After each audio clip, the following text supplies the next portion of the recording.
There's a lot to love about college sports.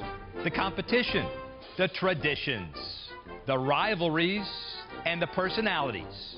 But love and money don't always blend. And right now, big dollars are causing big problems in big-time programs. You can throw your hands up and say, which way is it going to go next? There must be a way to share the wealth that works for the schools, the athletes, the networks, and the fans. We're out to find solutions on Sportfolio.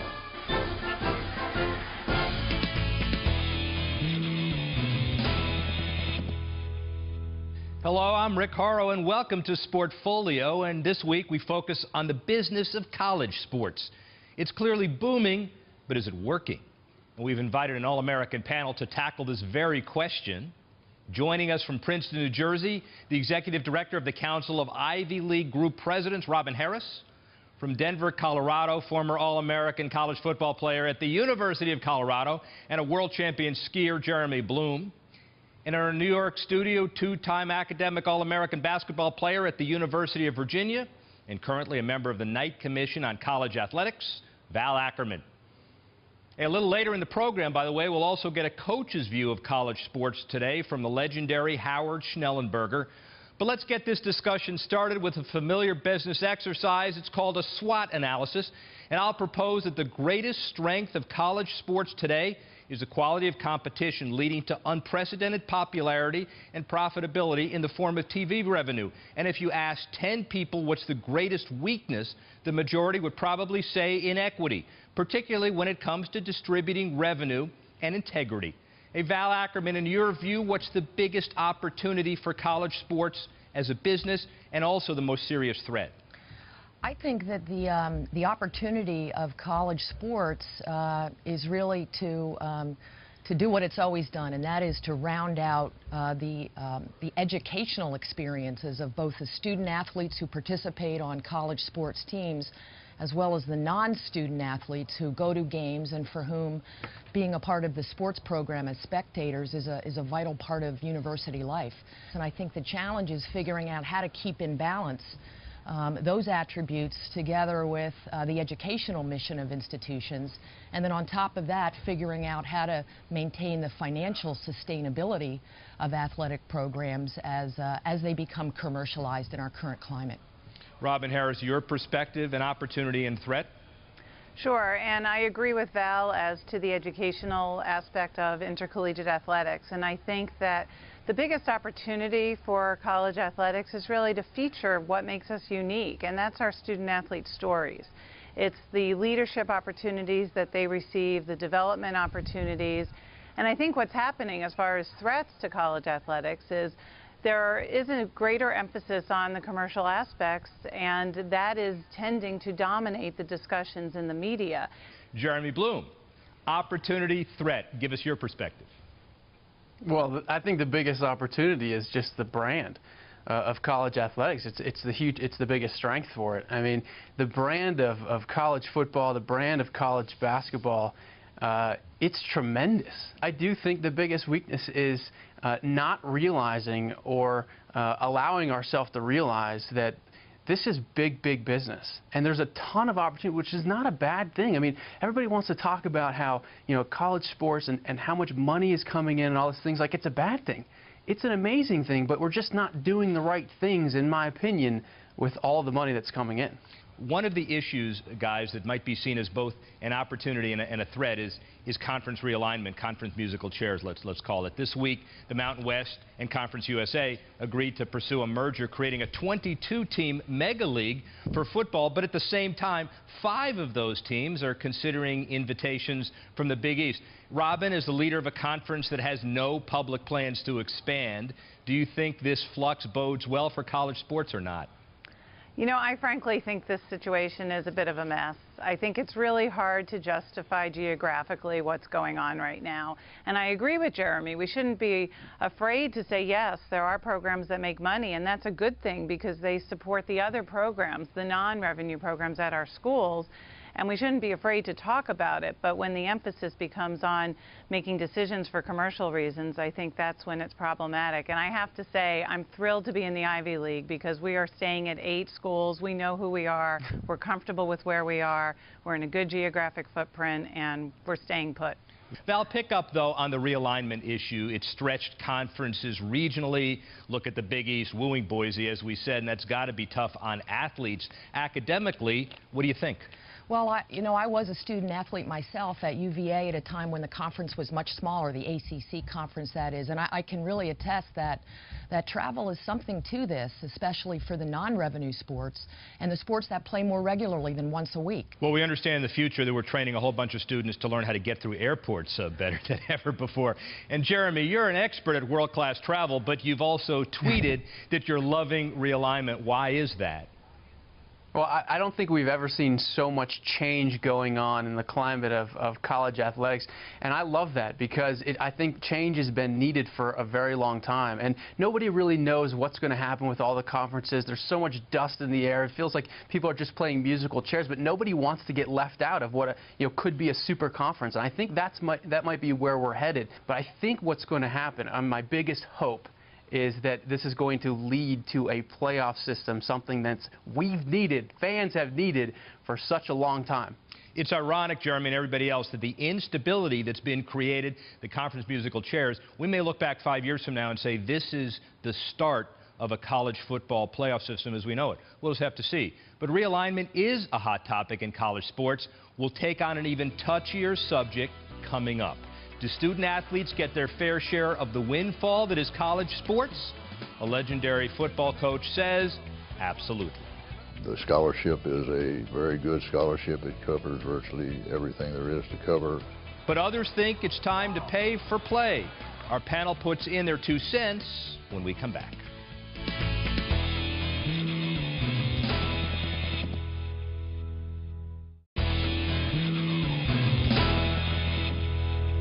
Welcome back to Sportfolio. Howard Schnellenberger's career in college football coaching spans a half-century. As an assistant coach under Bear Bryant in the 60s, he convinced Joe Namath to attend Alabama. As a head coach at Miami in the 80s, he won a national championship. Since 1998, he's been building a program from the ground up at Florida Atlantic University. And still, with all that experience, he's dumbfounded by the state of college sports today. You can throw your hands up and say, which way is it going to go next? And it's hard to figure out what the reasons, and, well, I guess everybody knows what the reason is, but what good will really come out of it? It's one of the hardest things I know with Twitter and the social media is to keep the rabble, the undesirable, away from the kids, and you can't monitor these kids 24/7. So how do you do it? Well, you really don't. It's a hodgepodge out there now. The kids change their mind quite a bit. Where very soon they go to visit, they come back and talk about their visit. Everybody is eavesdropping on everybody else. Everybody's keeping track of who's going where. So many of the kids make commitments before they even visit school simply because they've have so much contact through these technical venues. The problem comes in is when people try to get an unfair advantage on each other by simply trying to become a master recruiter with illegal tactics. Should student athletes be paid? I don't think so, because the scholarship is a very good scholarship. It covers virtually everything there is to cover. That's direct expenses going to school. And even the NCAA has some funds that are available for those that fall through the cracks. College students, college athletes get paid today. It's just a different definition of what payment is. At the college level, we have an awful lot of different kinds of athletes. We got football players, basketball players, women's soccer, swimming, all those things. And it's been required that everybody be treated with parity. So this paying factor, first of all, is not needed, but it would really become an unwieldy burden on a lot of athletic programs. So like many others, Howard Schnellenberger worries that recruiting is becoming overly complicated and that compensating athletes beyond their scholarships would open up a Pandora's box of complications. Hey, Jeremy Bloom, you've long been on the front lines of this issue.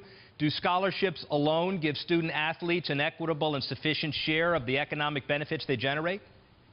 Not even close. Doesn't even come close. And what you have to realize is the NCAA doesn't allow some institutions to fund a scholarship to the actual cost of attendance. And so what you have is you have some student athletes who come to college with no financial backing or means, and they come to school and they get a stipend check, and that check doesn't even pay for the cost of living at that university. And when you see, you know, all the examples of student athletes, whether they're taking money from boosters or whatever it is, a lot of the cases are because they simply can't live. And that's a reality. That's not an opinion. And so a scholarship does not go far enough to supporting a lot of these student athletes that are bringing in billions of dollars for the entire system.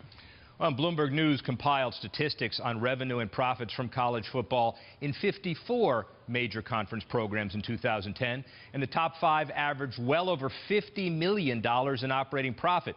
So, Val, some say that's all to the good because this money funds athletic programs across the university. But how can schools take in all this money and still espouse amateur values? I think there are some practical issues, putting aside the amateur ideal. There are some practical issues which paying athletes, which derive from the fact that right now many athletic departments are very strapped financially. They're pulling money from the institutional side. They're taking it from student fees. They're operating in the red. They have debt service costs because they're building facilities. But I do think that once you get into the whole sort of mindset of potentially paying student athletes, you're on a slippery slope. Where does it end? How much do you pay them? Do you pay all teams the same? Is it only the revenue sports that get paid? What does that mean for Title IX in terms of maintaining the gender equity balance? I think there are a whole host of devil in the details kinds of issues that really need to be looked very closely. And then finally, you know, again, I think there is something to the college ideal that it's that this is you're playing for your scholarship, and if you want to be a professional athlete, you're going to have that opportunity at some point down the road if you're a good enough professional athlete. Certainly a comprehensive list of devil in detail questions. Now, Robin, before coming to the Ivy League, you worked in the National Conference Office of the NCAA, and you've seen this incredible growth in revenue across the board. But how hard is it for the NCAA to satisfy athlete administrators, Title IX requirements, and the fans of the sport in spreading this wealth?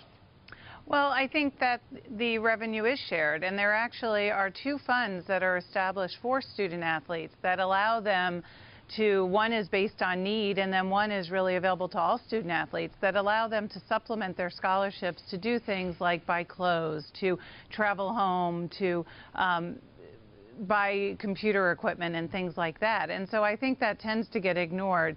And also the other point, to Val's point, there's only 7% of Division I schools that are making money. That means 93% of Division I schools are not in the black. And so where is this money coming from if we're going to pay our athletes? And I think our athletes are getting paid because they are receiving athletic scholarships. They're getting an education that's invaluable, particularly when you consider that only about 1% of men's basketball and college football student athletes even are able to go professional. I happen to support going to full cost of attendance. That is under consideration by the NCAA, and I'm hopeful that that will be something that we'll see enacted, because to me that does make sense. Well, an absolute incredible wealth of knowledge on our panel this week, and we'll use it to get to the bottom line on some major headlines when we return. And our Sportfolio Stumper tests your knowledge of college sports. What's the oldest conference in existence today, and when was it founded? Answer coming up. Stay with us on Sportfolio.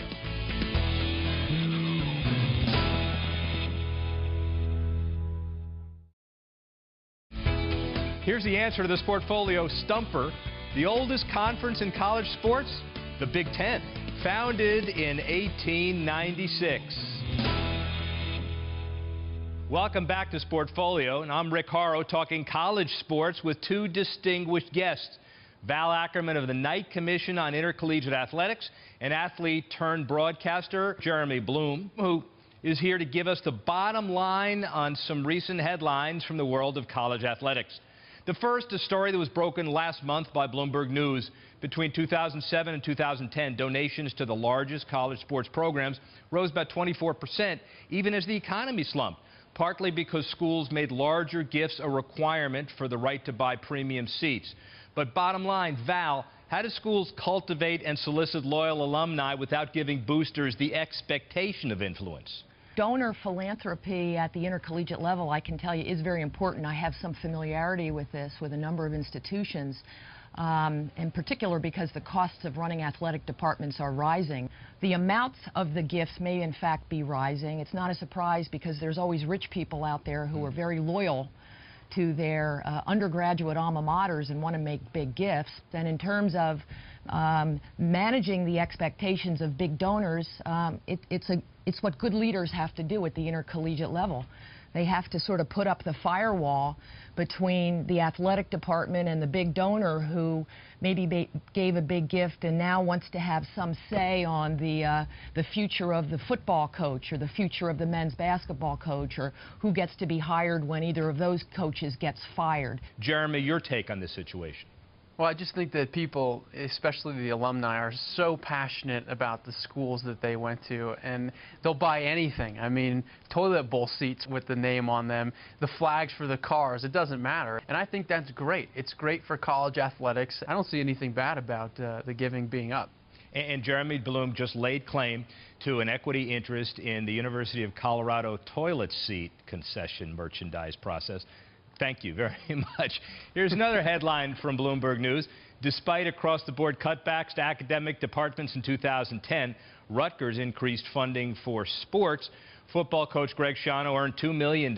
Women's basketball coach Vivian Stringer made $1.3 million, while the history department disconnected professors' office phones to save money. A bottom line, Jeremy, this kind of academic athletic imbalance, should it be allowed to happen or not? Well, I think it's important to remember that athletics brings so much attention to your school.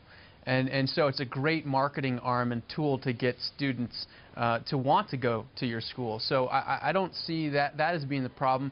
I think coaches' salaries is getting a little bit out of control. It's sad to hear that the history department has to disconnect the phones, but to make a parallel and say, well, they should take all the money from sports and put that in the history department, I think you got to be careful what you ask for, because the sports programs are a good marketing tool for the universities. I agree with you. So, Val, should coaching salaries and perks be tied to the university's academic wage scale from your perspective? Well, that's actually a huge issue right now in college sports. I mean, the fact is it's not just Rutgers, but at many places, the monies that are being spent on athletics programs is increasing at 2 or 3 times the rate of the revenues that are being spent on academic programs, and it just doesn't sound right to people, again, who put the educational mission of the universities first. In terms of coaching salaries, yes, that's a big nut on expense budgets for athletic departments. It really comes down to the collective will of institutions and the good sense of universities to find some balance between the appropriate amount for a Mike Krzyzewski to make, given all he does and all the revenue he brings in for the Duke Blue Devils, versus what the best history professor at Duke does and his or her contributions to the university. Best minds in the country working on all of these issues, not easy, but certainly being dealt with. Thanks for giving us the bottom line. Up next, we'll give the NCAA president a piece of our mind. The Knight Commission's hosting a meeting with Mark Emmert next week. We've got some recommendations for him. Stay tuned for expert advice as Sportfolio rolls on.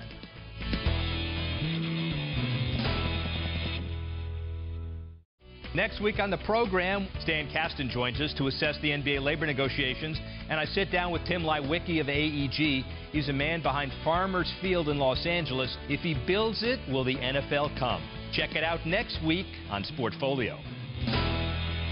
Something else to watch out for next week, a meeting of the Knight Commission on Intercollegiate Athletics in Washington, D.C. to discuss a number of topics and policy issues with guests including NCAA President Mark Emmert. Hey, Val Ackerman will be there, and Val, many of the subjects we've covered on this show will be on the table next week. What do you expect will come out of this meeting with Mark Emmert and key university leaders? The commission issued a report in June of 2010 urging financial transparency and reinforcing the need to put academics and the interests of student athletes first. And so we hope that this dialogue with President Emmert will be able to sort of further those goals and to discuss some of the dialogue that I know the NCAA has been having itself from within on various policy changes. So hopefully we can just sort of keep the reform agenda moving. And let's finish this discussion on a positive note. Give Mark Emmert a 30-second proposal for a policy change that would make college sports better. Val, you first.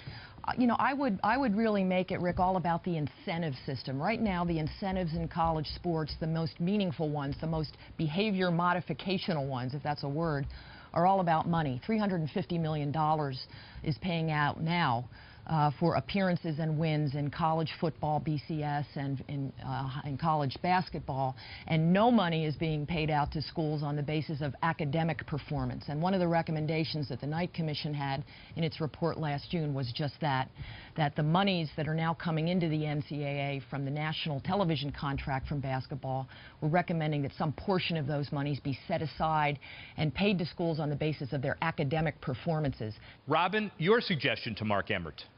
Well, in addition to the focus that President Emmert has on academics and integrity, I would like to see more of an emphasis on student-athlete welfare, and in particular to medical and safety. In terms of concussions, that's an area that the Ivy League has taken a leadership role on in trying to figure out how to reduce the opportunities for head hits or concussions to occur in football. We're about to look at soccer, ice hockey, and lacrosse.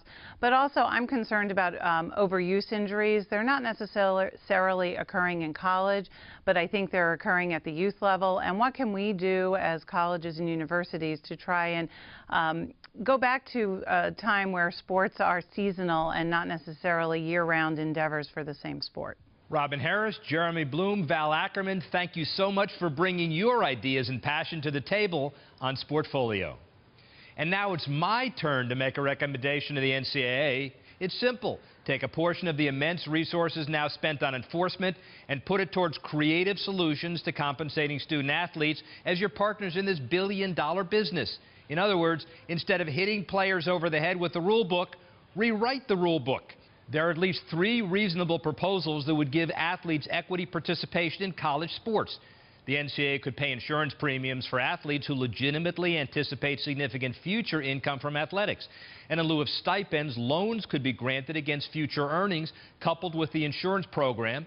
This would help student athletes pay their expenses while in college. And a portion of NCAA merchandising revenue could be placed in trust for athletes, with a trustee dispersing money for appropriate expenditures. These programs would reduce the influence of boosters and agents. They would protect the NCAA from more costly lawsuits. And more than that, they'd be the right thing to do. Well, thanks for joining us this week on Sportfolio. I'm Rick Horrow. See you next time.